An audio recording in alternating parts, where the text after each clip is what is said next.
છોટાઉદેપુર જિલ્લામાં જિલ્લા પંચાયત કચેરી આરોગ્ય શાખા દ્વારા સૂચના આરોગ્ય ફ્રૂટ ચકાસણી સેનિટેશન સ્વચ્છતા પ્રતિ તાલુકા હેલ્થ ઓફિસર શ્રી છોટાઉદેપુર માન્ય મુખ્ય જિલ્લા આરોગ્ય અધિકારી શ્રી તારીખ 3/5/2025ના રોજ માન્ય મુખ્ય જિલ્લા આરોગ્ય અધિકારી શ્રીની ગાંધીનગર ખાતે રિવ્યુ મિટિંગમાં થયેલ ચર્ચા મુજબ માન્ય મુખ્ય જિલ્લા આરોગ્ય અધિકારી શ્રીને તારીખ 5/5/2025ના રોજ મળેલ મૌખિક સૂચના અનુસાર છોટાઉદેપુર જિલ્લાના તાલુકા હેલ્થ ઓફિસ નસવાડી ખાતેથી ચેકિંગમાં આવ્યા છે। જે પણ લારી ગલ્લા હોય, હોટલ હોય, કેરીના રસની દુકાન હોય, ચિકન બિરયાનીની દુકાન હોય, હોટલ હોય અથવા આઈસ ફેક્ટરી હોય, એ લોકોનું ચેકિંગ માટે આવ્યા છે આરોગ્ય વિભાગમાંથી।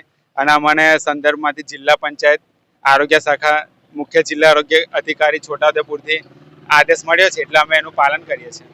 અને અમે આજે ચેક કરતા એવું માલુમ પડ્યું છે કે જેને પરવાનગી ના લીધી હોય હોટલની તે એ લોકો લઈ લે। કેરીના રસવાળાને એવી સૂચના આપી છે કે બગડેલી કેરી કેવું હોય તે કાઢી નાખવાનું અને એની નિકાલની વ્યવસ્થા રાખવી।